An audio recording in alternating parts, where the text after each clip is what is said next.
Knock at the Cabin, as non-spoilery a review as possible. M. Night Shyamalan has returned to the box office with several adaptations of late.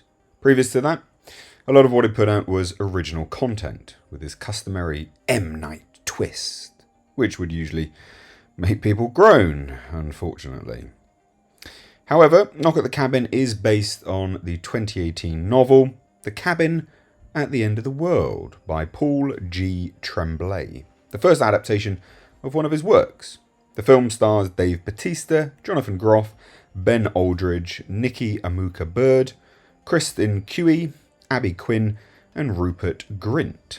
In the film, a family of three are vacationing at a remote cabin, but they are suddenly held hostage by four strangers who demand they sacrifice one of their own to avert the apocalypse.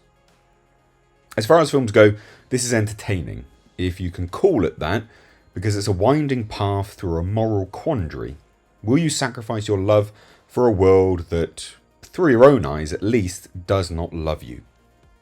Can you overcome your own bitterness and see the world requires the love that you must sacrifice to become better, stronger? Is the entire human race worth it? It is an emotional roller coaster, which by the end does hit you. However, it's not without its first few stumbling footsteps. Dave Bautista, for instance, playing Leonard, the teacher turned prophesizing doomsayer, gentle and mild-mannered, in his first few shots feels awkward and really poorly directed. This is a man that can genuinely act, and is indeed far better than the first few scenes show him to be. This, paired with very awkward framing, weird close-ups, slight Dutch angles, makes it feel very amateurish. However, it does find its feet, and Bautista starts to shine. And you know what? It's actually a real shame that the film starts out this way, as it does let itself down, and I genuinely think it will lose a lot of people in the age of short attention spans. Even though this film runs only an hour and 40 minutes, those first few shots will leave a lasting negative impression in many. But again, and I repeat, and I must stress this, when Dave Bautista shines, he shines. The mild-mannered but stern, controlled, and great conviction. I'm really keen to see what he does next and where his more serious acting endeavours take him. Rupert Grint, good old Ron Weasley, plays essentially Malice. Each of the four prophets are a representation of humanity, the four horsemen of the apocalypse, as it were. It's nice to see Rupert Grint pop up here and there, and he always chooses really interesting roles. Now this is no different, and he doesn't have a great deal to do. However, it's a very different side to him as an actor that we often see, and as such, it was really good to see his range and his capabilities.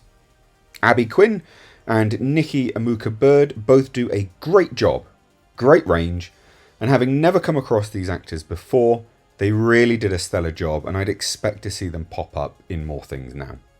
Then, our stars, our leads. Jonathan Groff, who I last saw in Matrix Resurrections, bad taste in my mouth, along with his in-film partner, Ben Aldridge. They bounce off one another very well, and I'd say I did buy the love between them.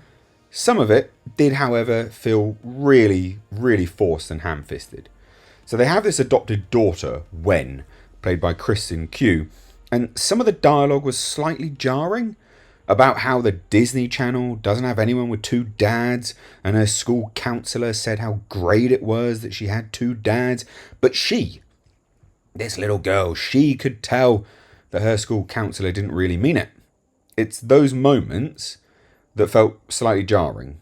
As look, I'm not familiar with the Disney Channel, but I am with Disney Plus, and they have literally just released a film, Strange Worlds, with a same-sex couple in it.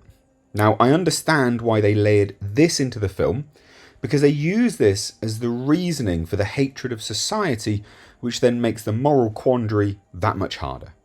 But it's laid on very thick, and given the current climate, they could have changed the motivation of that to reflect the real world ever so slightly more. That aside though, the love between the characters felt somewhat real. The choice they were being asked to make, sacrificing one of them to avoid the end of the world, and the internal debate that they were having really did have weight.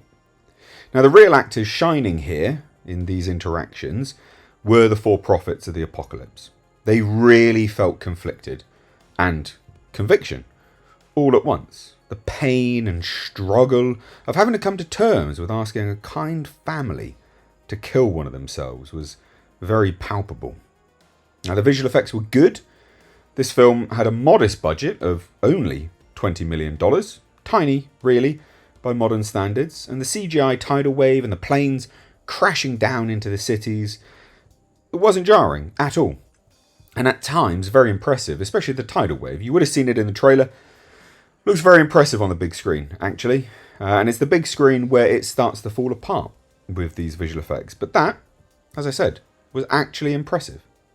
Now, it just goes to show what can be done with a small budget when things are kept tight and controlled.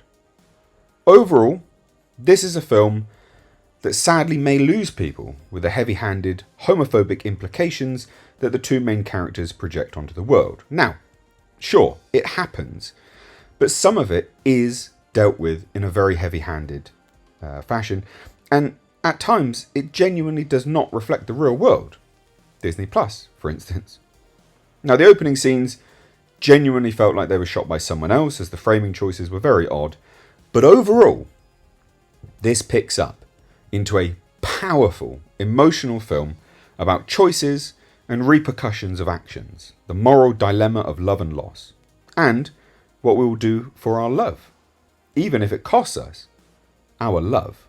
It's well shot, outside of the first few scenes, with beautiful colour grading, and the sound design is great. The blood effects were great, and some of it is truly brutal, wince-worthy. I can recommend this film, though again, make no mistake, some may find this heavy-handed.